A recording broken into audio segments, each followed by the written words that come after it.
For our listeners, welcome to an off-the-cuff edition of the Counter Complex. I'm here with a very esteemed guest, Michael Walker. Michael, you've been a part of our community for a long time, big inspiration for the channel and for our group. Today, I'd like to really talk about some, I think, really pertinent subjects here in the spiritual community. There's this kind of bypassing tendency that we tend to have where we ignore the shadow or the dark side, right? We're always chasing the light. And, we in our channel, we explore the 7 basic human instincts as laid out in Jacques Panksepp's Affective Neuroscience book. And I know it's a big part of your work. So I think that's a good thing for us to kind of relate around just because it's accessible, even though your work goes so much deeper.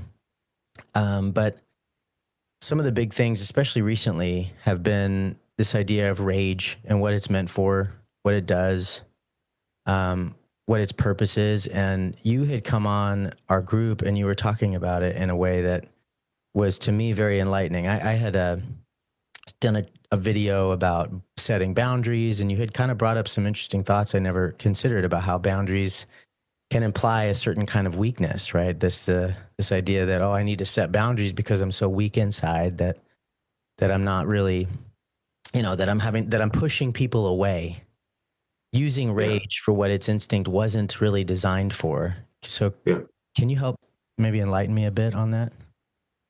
Well, there's a couple things to someone who's just coming into this. And it does correlate with you speaking about kind of moving away from shadow material. I think we move away from the body in general. So that's why you're interested and have written a lot about the Pankseppian affect drives. So, man, that's such a big topic. But okay, regarding rage. But first of all, I don't think that rage is really allowed in the society. So we're already in a kind of in a bind where you have years of repression of an instinct that's actually part of who you are. So you already have you have a split, and anytime you're going to have a split in the psyche, you're going to have problems because it has to come out somewhere.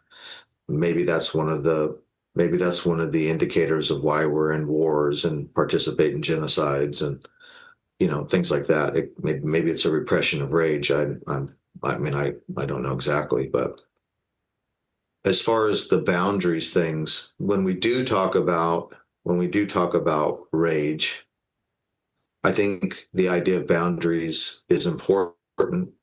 But I think the reason I brought it up in the group was because boundaries came up. I'm more interested in what comes up because I think that's what wants to be talked about, in an organic way, as opposed to, yes, we have to have an idea, but if something organic comes up, then you already know that you're in a good place as far as the psychology of whoever you're working with. If it comes up, boundaries came up, and so it was just like, well, let's go to rage. The overall topic was rage, but then it was about boundaries, and I was like, well, let's talk about boundaries. And what we did in the group, so this is what's important. It's not just like an answer, like here's the answer. Right. What's important is that you see what rage is asking you from the environment. So I asked the people, what is their visual image of a boundary? So I can't go wrong at this point. Yeah. What I'm hearing is that when we're trying to address some of these complexes or issues that we have and then we share, it's the answer is such, it's like a walk on a tightrope. Any one extreme or any defined answer collapses the infinite potential into one thing, which just immediately eliminates all the other possibilities. So it's right, which there's a high percentage chance that it's eliminated the possibility that you need. Right, exactly. So yeah, so just for the purposes perhaps of this video, we're going to have to kind of hyper focus on a few of Yeah. them, right?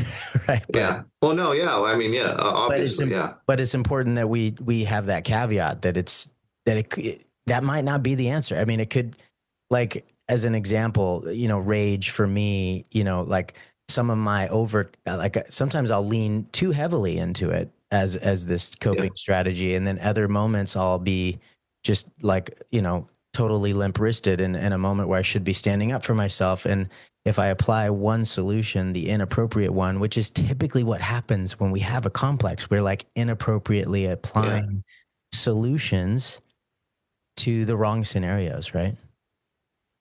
Right. And more importantly, the we're we're consciously not applying solutions. We're unconsciously applying solutions. Yeah. So it's not what you see, it's not what you think you're doing with rage. It's what your unconscious, well, no, I don't use the term unconscious, but for the viewer, the parts of you that you cannot be, your ego's not aware of, it's doing the rage. But when you're not conscious of it, there's no ethics to it. There's no morality to it.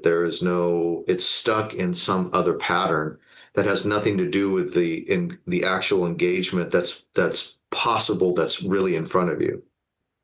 Okay. So it's not that the unconscious acting out of that rage is necessarily bad by itself, but in the context it might not work. And that's what the exercise that we did in the group was, can you start to try to become conscious of, in our society, really boundaries is about the most anyone can talk about rage, Hmm. unless you're in the red pill community and you get in men's groups and you beat each other up or whatever the thing is. I set a boundary, right? I mean, that's about what you're allowed to do. Yeah. And I don't even know if you're allowed to do that. Yeah. You're talking about culturally, Yeah. collectively, accessibly. So let's talk about what rage really is for, because that was impactful to me. Yeah. Well, but to me, if you have to narrow it down and take a look at why you're doing something or what's being done to you and why that's happening. So if you are getting angry about something, one of the first principles that I go by is that your instincts are smarter than your reason or the cultural teaching of you to be controlled, and it knows something you don't. Are you going to be able to pick it up? Are you going to be able to understand where the threat's coming from? Because these instincts are able to pick up data that your mind can't, unless you're Sherlock Holmes. Um, and I would make an argument that the character of Sherlock Holmes is actually using his instincts to get the information. Um, Sure. And when we talk about instincts, what we're talking about here are the emotional parts of ourselves, the affects, yeah, the felt sense, right? These some people, I mean, is there a correlation between instincts and, say, intuition, or um, yeah, even for religious types like the Holy Spirit, like these parts of us that are speaking subtly, intuitively, emotionally? Um, the still yeah. small voice within, is that all kind of, are they all correlated? Look, I've been dealing with dreams for a while, and I think they speak to the soul, the inner, the deeper part. And I think the dreams have no problem talking to, they interact and speak. That part of you speaks with the instincts. And the modern person does not really dream. Well, first of all, a lot of people just don't dream. They can't remember the dream. So there's a disconnect from the instinctual, soulful side. But then when you start working with someone with a dream, they either will start or will eventually start dreaming of animals. They're so disconnected from their instincts, from their emotions, because the emotions are the language of the instincts. They're so far removed that when you start working with them, the first stages of their development is to get in contact with these instinctual energies through the metaphors of, say, an animal. Right. and you're trying to bring consciousness to those instincts. So then you might have like a talking animal as you work with them in the dream. And then you might have humans talking about the same subjects the animals were dealing with. Or if it was dealing with fear or something, there might be humans involved with the fear. So this is the evolution that we're looking for. And the reason I'm saying that is that people are disconnected from their instincts. So it's what you're asking and what we're talking about is hard. It's a difficult thing because we don't know how removed we are from them. So when we talk about rage, what are we talking about? We have this very limited bifurcated understanding of what that is. So it's either someone foaming at the mouth, Wolverine going into a berserker rage, or boundaries, right? We have it's not a real, because what we're talking about is connecting to something that's moving in you that's smarter than you are, and it's demanding something. It knows something, it's demanding something, and we need to be able to move with it, but also move with it in conjunction with our ego consciousness, with the morality of that ego consciousness, and the ability to use that knowledge and that power, that emotional insight and wisdom and flavor, to be able to use that and then use our prefrontal cortex to relate that to other people, to make it accessible to us and to them in a way that creates community. And that's the heartbeat of what rage is. Rage is meant to keep you in community. Yeah. So when we're looking at evolutionarily how we've evolved as human beings, these instincts are born out of this billion-year cycle, Yeah. that we've been on, and these Yeah. things know what to do. However, we've developed also uniquely to us a part of ourselves, the intellect, that's designed to dissociate from the instincts in If order, it needs to. if it needs to, in order to Yeah. filter this very high bandwidth, high energy, Yeah. instinctual thing through a very complex and more evolved society. Yeah. But Or one that creates slaves. right. So then what we've done is this intellect is now being used to completely dissociate almost entirely from the instincts. But that doesn't mean they go away, because that energy is still Right. there, born out of Right. millions of years of evolution. And Right. there's this pressure from them that's Yeah. then being manifest in the form of all these distortions or cultural Symptoms. symptoms, cultural problems. Yeah. So you're saying rage is in itself designed to keep you in community, although it Yeah. has a destructive nature, because it's meant to destroy that which would threaten your connection to community. Yeah. It perceives your place in the hierarchy as a place of survival.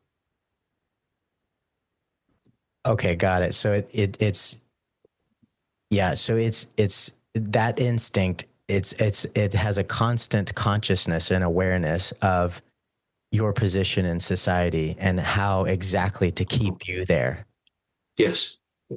right? And if your position's challenged, backstabbing, deplatforming, uh, uh, slander, all the way to someone trying to hurt you, if that happens, the rage instinct takes over the whole body, unlike the other six, Mm-hmm.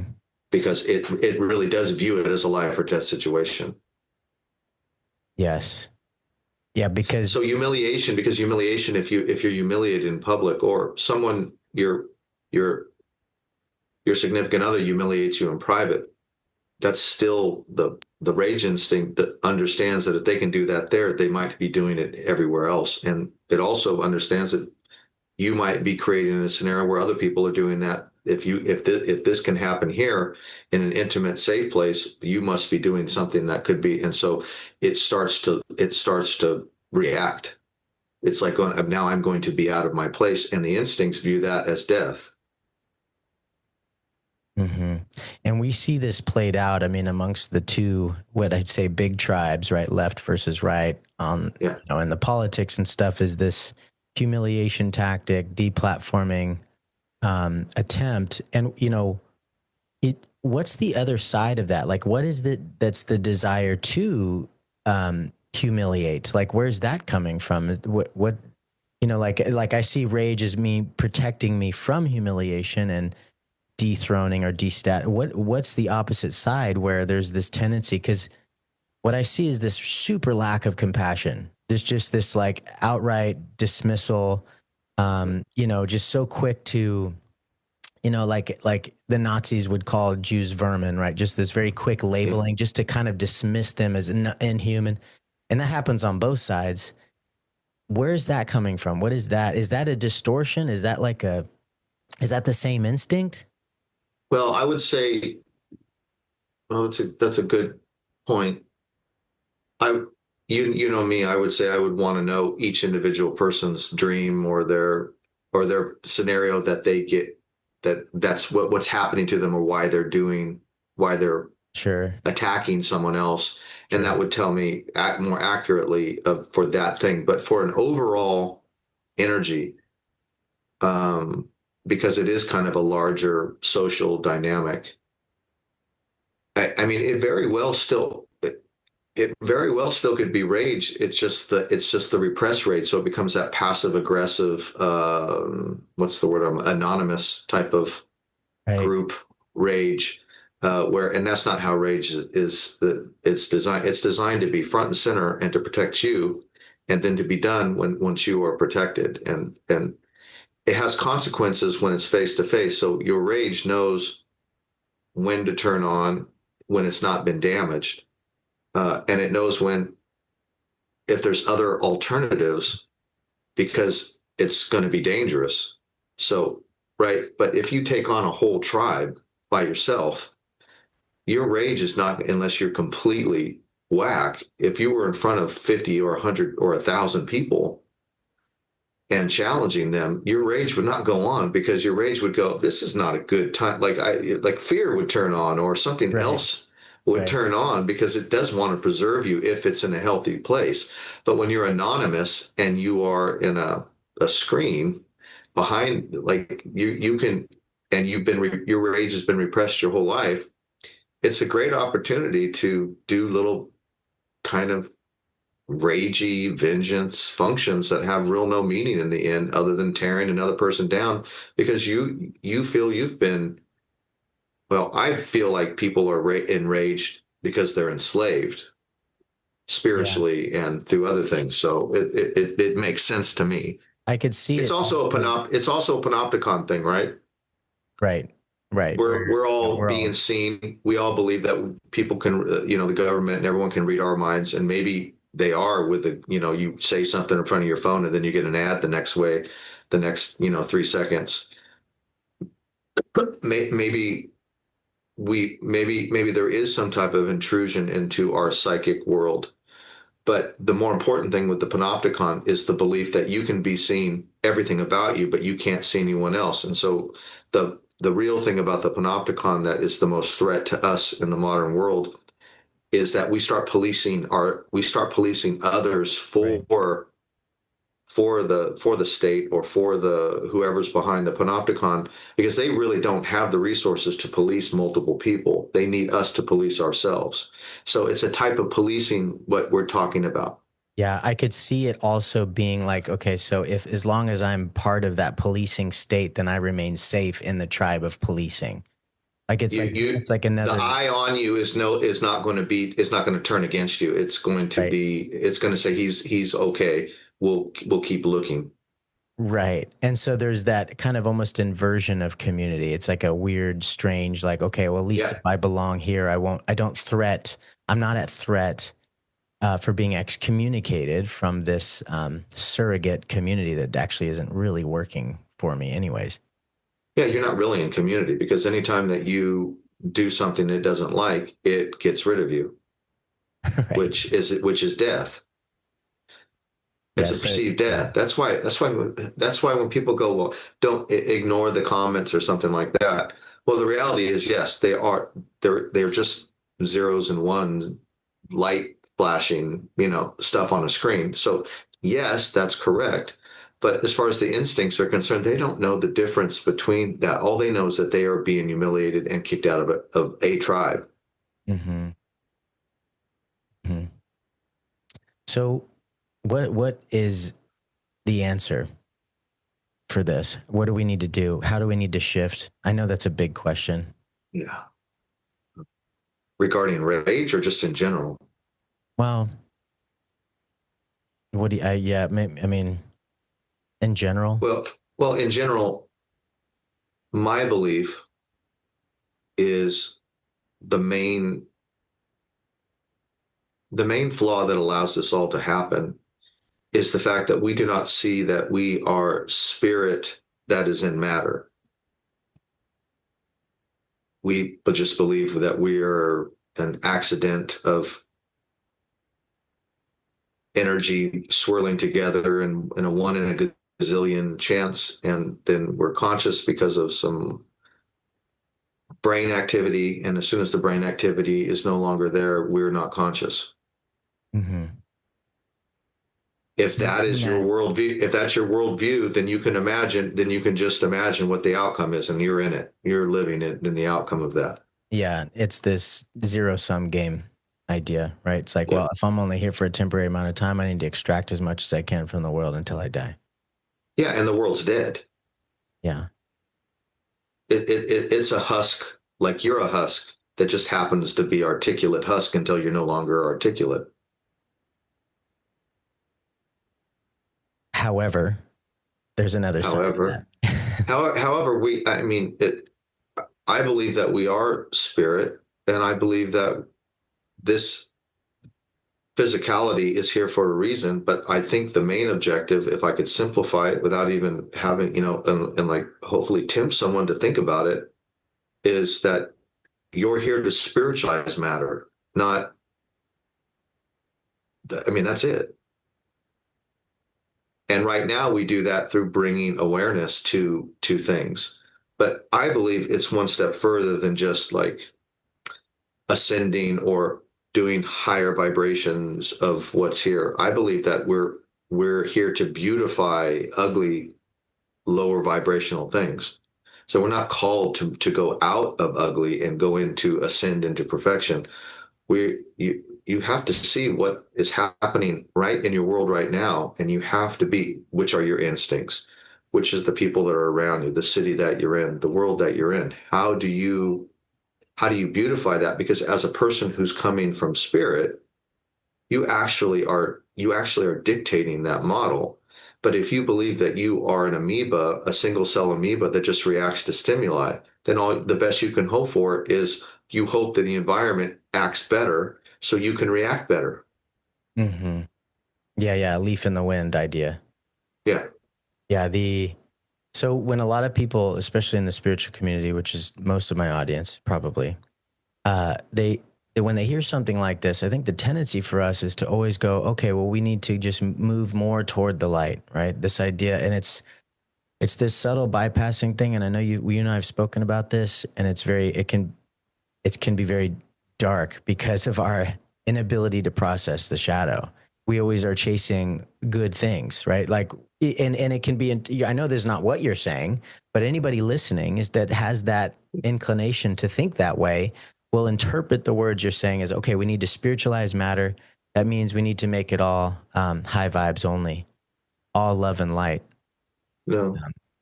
right? And so just in an effort to help Yeah. us heal as a spiritual community, like what is it? Because I know you talk about this, it's like going toward the discomfort, toward the struggle. What is that? Maybe helping me elaborate a little bit on what I'm trying to say. Yeah. Well, I think what you're talking about is important. So what I'm talking about is not meant to offend people's sensibilities, or it's not meant to um, create a fight with people who are spiritual or to create a fight with people who are secular. That's not what I'm saying. I'm saying I have been persuaded beyond a reasonable doubt, even beyond that, as kind of a gnosis. I believe that there are things that are greater than me being a single cell amoeba, and this world is some lifeless, pointless thing that's an accident. I don't see that anywhere. with my soul, with my heart, with my instincts, my emotions, with my imaginative mind, with my dreaming awareness, and with my ego awareness. And with science, I don't see it as a dead accident. I see a whole unity of something that's very powerful, and I believe evolution is spiritual first and foremost. It's not just Darwinian selection of animals. There's a spiritual evolution. So if you look at it that way, you can imagine different forms of consciousness. You can imagine, like, that's why I said, like, I have an instinctual consciousness. I have a soul consciousness. I have an imaginative consciousness. I have a dreaming consciousness. I have an ego consciousness.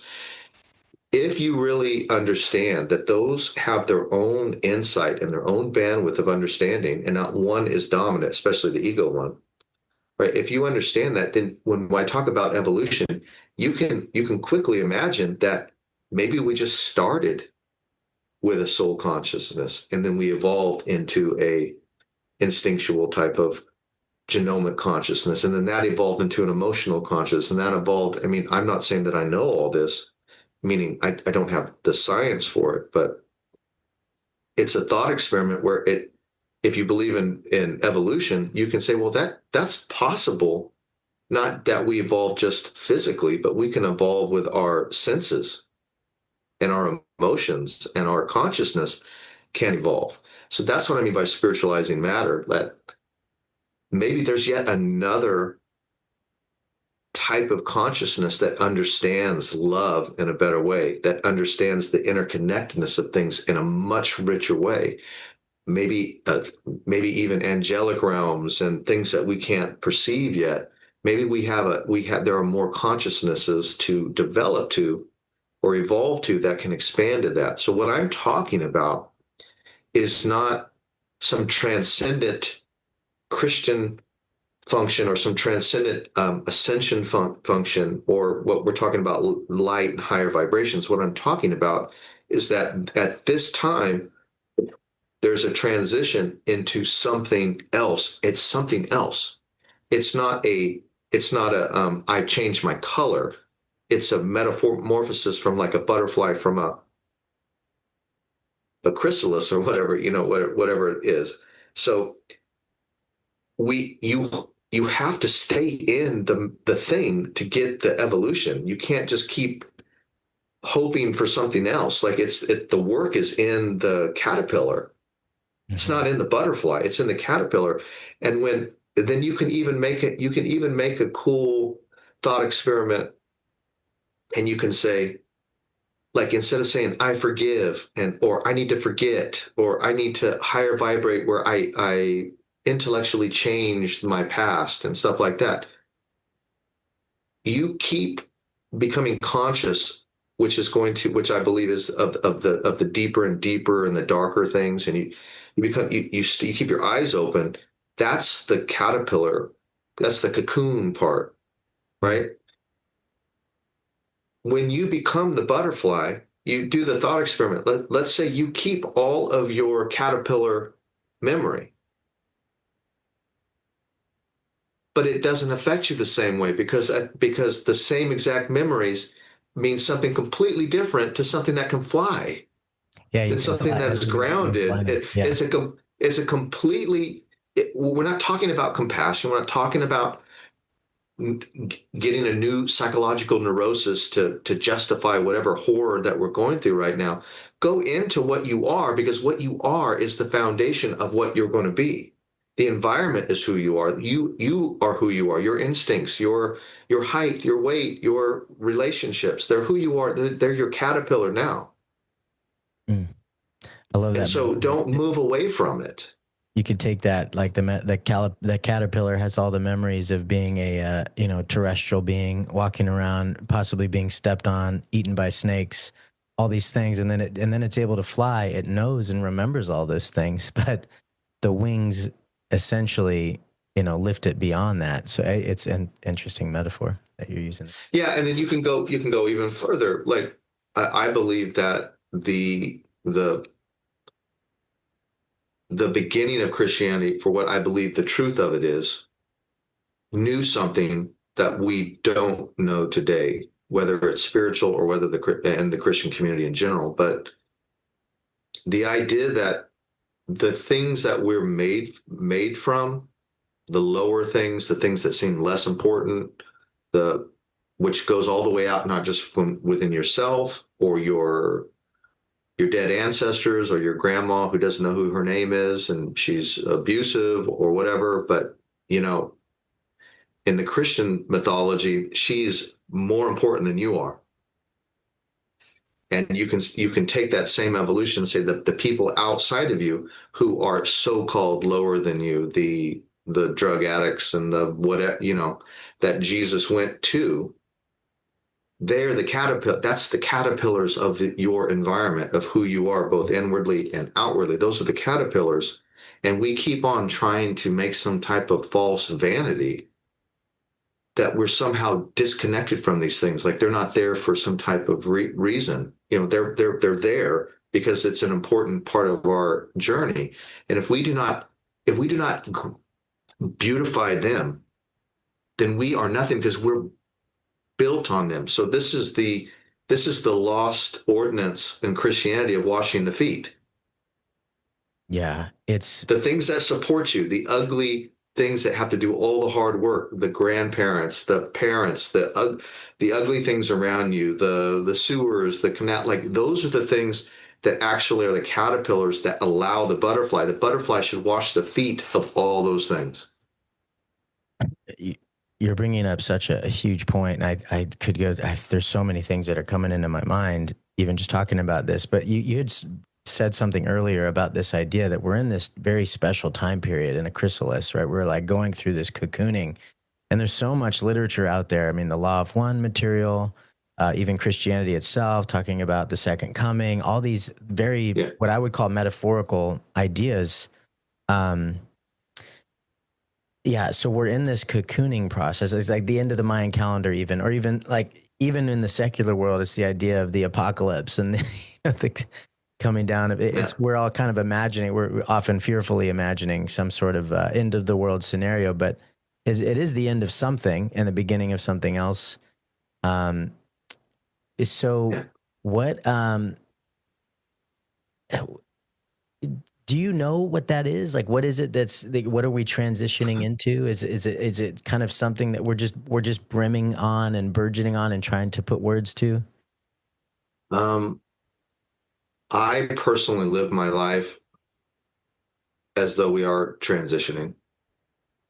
And it's funny that we're talking about this today because, and then you just bring up the Mayan calendar. And I was talking to one of my friends today, and I don't know really anything about the Mayan calendar, but he brought something about the Mayan calendar, and I told him, I said that's weird because I believe that our evolution is speeding up, right? So what it took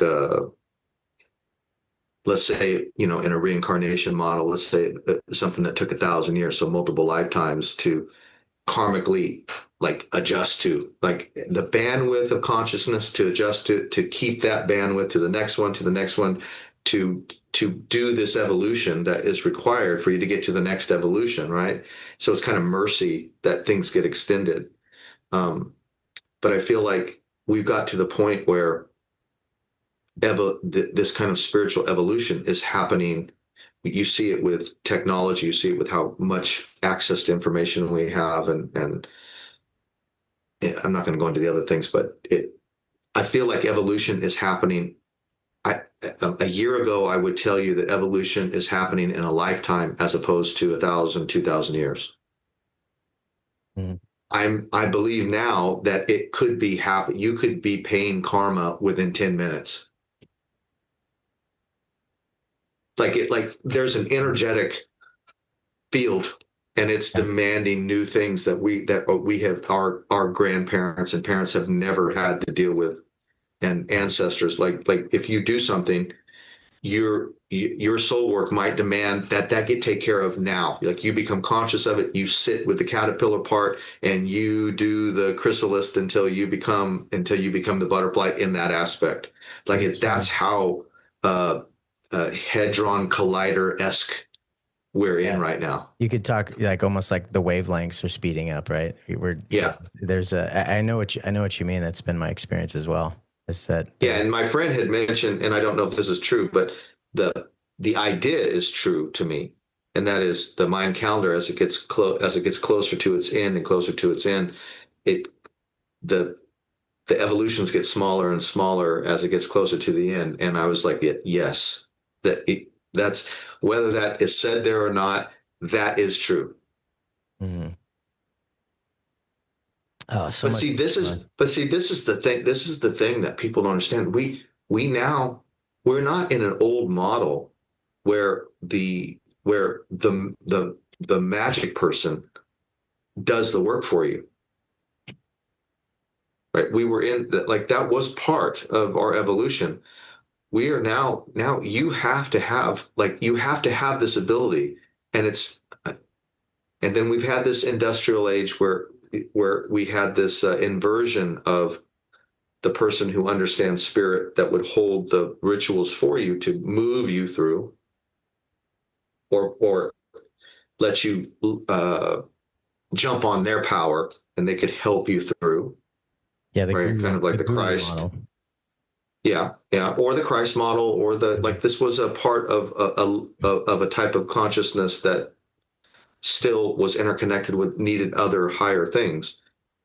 I mean, I think that we now have the ability, despite the prejudice of thinking that we don't, we now have the ability to look at something and go, well, I haven't read the Mayan calendar stuff, but I've had an experience of this evolution, a tangible experience of this evolution, right? Where you know the thing has worked on you, Yeah. right? And then so when you hear something, you go, that's truth. I don't need something to take me. There's Right. another sense that's evolved that knows where something's true or what's not true. But that inversion with science also throws a curve in there where it's like only the scientists know if something's true or not. And there's Yes. no way you'll ever know, which is different than what the religious did. It's an inversion because it says only science can know anything to make legitimate decisions now. And only someone with a superior Right. understanding of science and the complication of it, with now the science needs supercomputers to handle all the large databases of cellular structure and stuff. So there's no way for you to ever know. So just trust the science. Yeah. That is the opposite of what I'm saying. This is the opposite of what I'm saying. Yeah. What we're speaking about here is that connecting ourselves to this instinctual consciousness, this consciousness that's essentially, if I were to, I'll make an assertion, is shared. It's almost like a lot of the transition books, the books that talk about this, these famous literatures and things that have been around forever. The evolution is almost like we're moving toward this unity consciousness, where almost all the memories and knowledge of every human being is just shared in our consciousness. Yeah, so I can tell you what I think, Sure. and people can do what they want with it. But I think there's a scripture where Paul says even the angels look on with amazement into humanity.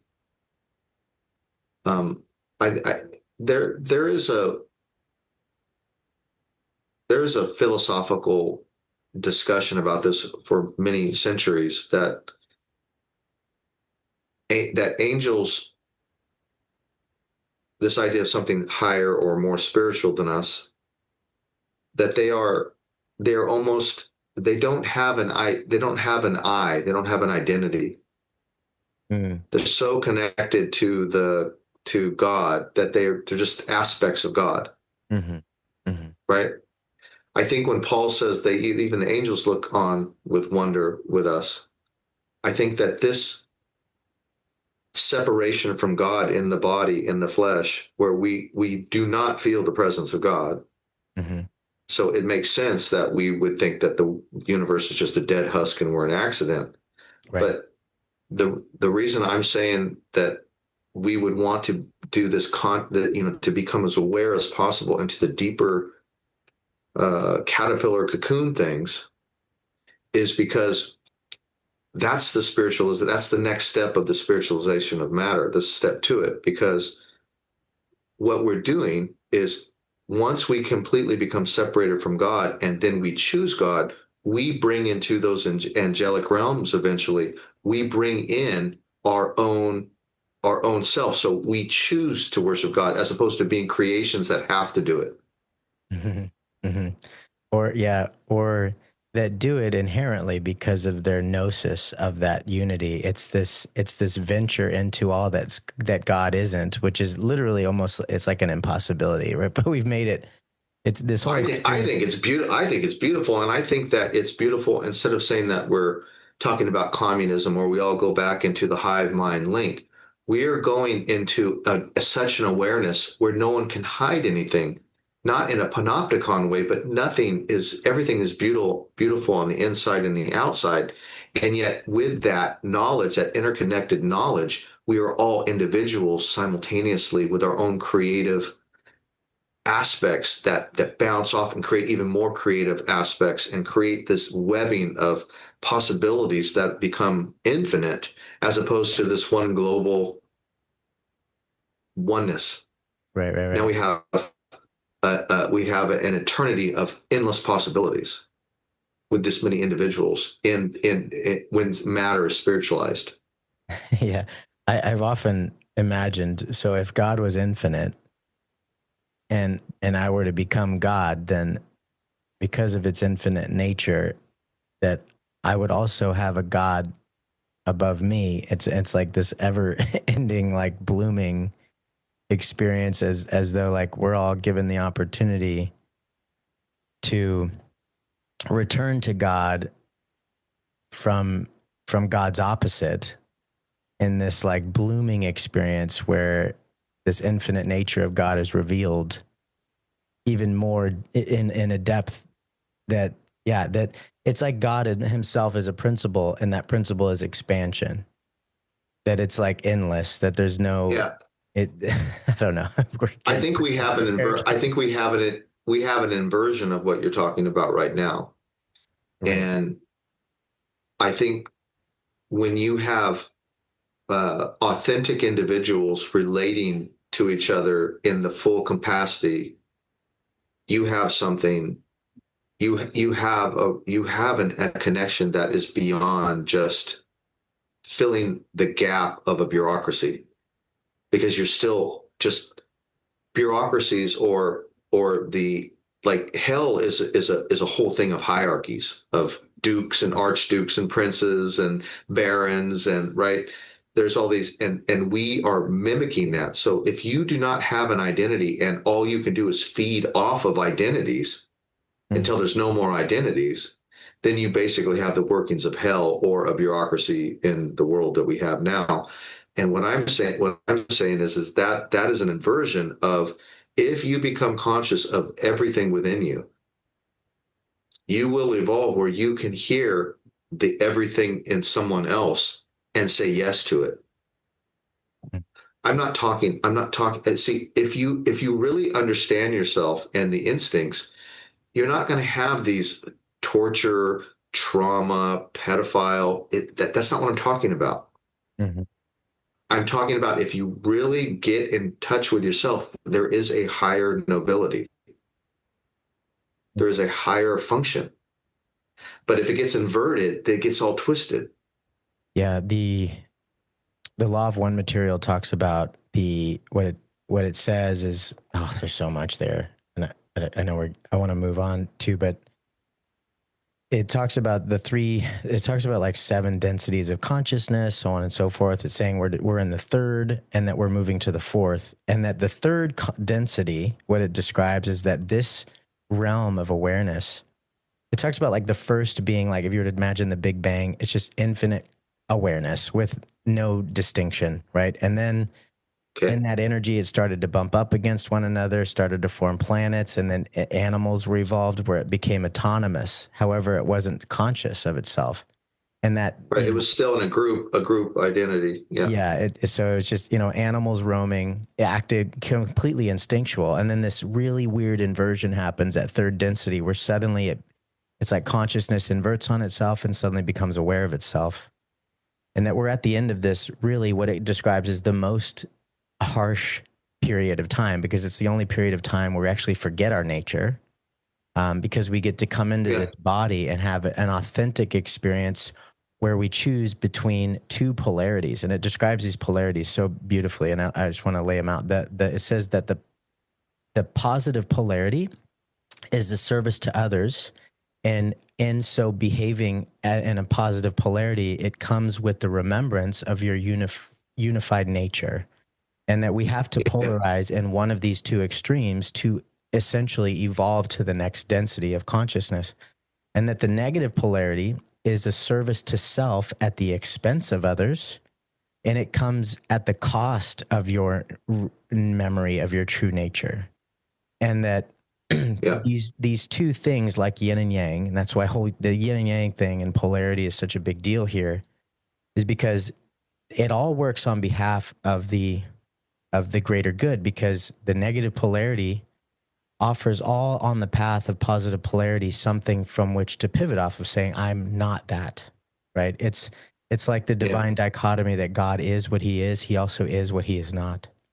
That he reveals Yeah. himself through his opposites, right? And Yeah. So I would say, go ahead. I no, didn't know no, there was, go ahead. yeah, go ahead. You go ahead. No, so I haven't read the Law of One. I'm not familiar with it, but I would say yes to that. I think I've mentioned things that are similar to that. Absolutely. That's why I brought it up. Yeah. I would say that how I would formulate that, because of the inversions that we're in, which I view as a negative thing. Um, I would say that you take the negative pole, you take the negative pole and make that look at the positive pole. Yeah. So what I'm learning through that model is I can see how within the negative polarity, because you've pinched yourself off from your source, you don't know Yeah. where your power is. So you feel you have to extract it from the world. And therefore, there's just this huge hierarchy of competing energies, always trying to get to the top.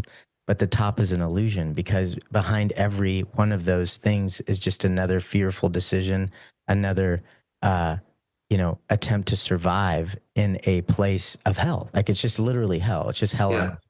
Because Well, because you limit, because you either go to one or you ascend into the other one, right? That right. it's an either or model. I guess what I would say was, if I had to use that model, I would say that the polarity is false, and that if you want to reach the positive polarity, it's probably hidden in the negative one. That's such an That's important the point. caterpillar. That's such an important point, because it now brings it back to earlier, how there is value in the negative polarity. Like you can't It's everything. experience you It's can't where the exactly, you can't experience wholeness without integrating that part of yourself, right? That Yeah. and that's what's so difficult, is that on the path, what it describes, like the difficulty with being on the positive polarity path is, although that chronic suffering goes away because you remember your true nature, you still recognize your wholeness in others and in those who have chose the negative polarity. So They're you actually desire, holding your wholeness. yes, and you Yeah. desire to connect with them, and there, Yeah. or reach in and bridge the gap. And that's it. The suffering can often come from the need to be patient with waiting for that to be able to be possible. And Yeah. and I think those, like the warrior of light, if we're on Yeah. this path, it's like the warrior of light. That's the whole game, is like, how do you honor someone's um their self-will, their right to be free, to choose that path, and still be able to reach into them to bridge that gap between, and make whole, right, what seems separate in this experience here. Yeah. We No, I think it's something to lean into. Mm-hmm. I almost want to say that the the situations in a person's particular life that are heartbreaking and hard to suffer and might not be redeemable, apparently, we might be, when we talk about the quickening of karma, or the quickening of the learning curve, or the quickening of the evolution, they're all to me the same thing. We all might, instead of waiting for the Jesus to come or the Buddha to come, we all might need to start opening up our potentiality to, you might be called to be the bodhisattva for that particular wound. I love that. I love that because that makes sense to me, because instead of abdicating our responsibility onto some imagined external figure coming down, we're we're um, we're basically becoming, the second coming is within us, whatever however you want to view it. It's Yeah, I mean, it's the same thing with, I mean, technically, when you deal with Christ, right? There was a star that appeared when he was born. So we're all looking for that star. But technically, if you really look at it, not technically, but if you really think about it, it's that what I was referring to, this kind of bodhisattva, where you are holding the space, you are holding the gap for these things because they reflect you. It's your work now, not not another bodhisattva or or Christ spirit or whatever. They represent what we can become Mhm. in the small microcosm that we're placed in. And so technically everyone, if they stay conscious within their cocoon, technically everyone should have a new star over them. Mm. Mm. I find it's very difficult, especially with traditional um, types, right? The ones that really stick to the letter of the word. They find it almost blasphemous to kind of claim that kind of idea. No, yeah, you're right. I mean, if this ever gets out big enough, the Christian community is the one that's going to be against me more than anyone. Well, and I share this idea with you and I've often thought, like, what's so sad to me, and I truly mean it, is compassionate, and because of this deep love that I've had from realizing this on a deep visceral level, is that, if Jesus were to come here, I believe, I think, it's not something I can prove or know, but if he were to come and teach what he was teaching, that, some of the first people to dismiss him would maybe the ones that claim to be his most devout followers. Now, I'm not saying that about all Christians. It's not a blanket term. It's because I know even within every ideology, there are highly attained spiritual leaders, and then there's obviously babbling Yeah. fools. But and that's just the nature of polarity. That's just kind of how it is. But Yeah. it's it's true. Well, I think I mean, I could say exactly what I think about it. I don't have to be, uh, dance around the subject. I think that Christianity inherently, Christ is a real thing. It's a real type of consciousness that was brought to us to experience. And then there was Pentecost, and then we all have the possibility of doing it. That's my interpretation of it. That is not the class. That is not the from 270 AD on interpretation of Christianity. But I believe that most of that's an inversion or an antichrist, another Christ. Hmm. And the question for a Christian should be, are not who, not where is the devil and looking for the evil or the vermin or the whatever. The question should be, do you have a real experience of the Christ in you and what it's supposed to do for this responsibility that I'm talking about, and a genuine transformation? That what I'm talking about when we're talking about butterfly, it's genuine. It's not fake. And I've been in the churches and I know what the fake feels like. And I know the pressure of being fake with the belief of it. I know what it is. But the real question, if you are in any type of proximity to Christianity, is, to me, should be, Are you having a genuine experience of the Christ power and what its evolutionary purpose is and how alive it is, and it's not dead, like it's not dead, right? That you should understand that the Christ is expecting a lot more of us, and now with the age coming to an end, or in the Vedic age, this is the Kali Yuga. You should be asking, is the Christ that you're following the Antichrist? That's what you should be asking, not going after me or anyone else.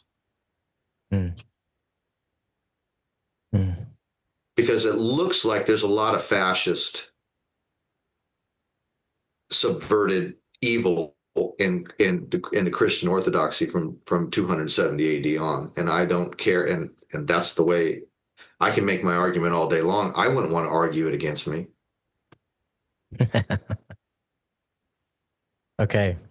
So we've spoken about so much. I want to hit another topic before we close up here. We've been an hour, and I really appreciate all that we've spoken about to make it, to kind of bring this to a close. First off, our men's community, you're a part of our men's community, which we appreciate, the Counter Complex. I'll put some links in the description for anyone listening. But we talked so much about instincts and what that is, and bringing that about. To try to sum it up, we're talking about reconnecting with a part of ourselves that's dormant and that's distorted from a culture that it's the culture's mission is to make it that way, I so believe that that's true. we can be easily controlled. I mean, essentially, this is a battlefield, right? It's the hero's journey. It's why we came here, to kind of expand spirit through this challenge. Would you agree? And how would you sum up what we're going through right now? And this is in the context of instincts. Sure. We spoke about so much, and I don't want to lose our Yeah. audience. I want to try to make it as succinct as possible. Just know, if you guys are interested in this topic, we do discuss this in the group. Michael makes an appearance every so often with us, which we appreciate. Yeah, go ahead. Yeah, I mean, it's difficult because people just get sound bites, and it's not like you and I are on every 15 minutes like a Diary of a CEO or something, right? Where Right. you can get enough data to kind of make a bigger assessment. So we do have to kind of give short, like, okay, if you can get one thing out of this, this will be it. So if I could get someone to maybe look at one thing that isn't, to me, controversial, right? Like, I'm not trying to talk about some controversial subject. I'm When we talk about instincts, or we talk about the instinctual consciousness, or we talk about evolution, what I would hope people would start to really understand and look at least, is that through their instincts, through their emotions they feel, through the emotions they feel through neurotic behaviors and repeated negative things that happen in their life, is normally where these emotions come up. There is an inherent wisdom in there that doesn't require you to be an expert in the law of one, or Christianity, or neuroscience, or psychology, or medicine. It requires you to be bold enough and courageous enough to listen to the wisdom that you have through those emotions, through those instincts, through those repetitions of negative behavior, negative patterns. Those are the negative polarity in the law of one, as it were. I'm saying that. I've never read it, but I'm saying that in my estimation of it, like, lean into that and you'll get the positive polarity. You'll start to understand things much quicker and start to have discernment, because we live in an age of lots of information, speeding up of evolution, the requirements of what it takes to evolve and to do what's right in the soul and in the body and for others, the requirements that we have to rise, to bring up our brothers and sisters in the world, in a world that's trying to destroy and to, bring entropy. instead of getting more and more information, you should be more and more discerning by having a more stable and a better understanding of what makes you tick. And that's inherently in you. You don't need anyone else to tell you that. Mm-hmm. And you know the work that I do, I'm always asking people things Mm-hmm. because I think that they know what they need. Yeah. Yeah, I love the way you work, Michael, because you ask the questions so that it almost just brings about the answer in them without you having to say anything. And oftentimes they arrive at it before you do. So, well, I can't always speak for that. Maybe you do have a talent for that, but Well, I have a talent for sniffing out inversion, but yeah, as far as the truth that makes someone light up, they bring that every time. right. They do. Yeah. Wonderful. Okay, so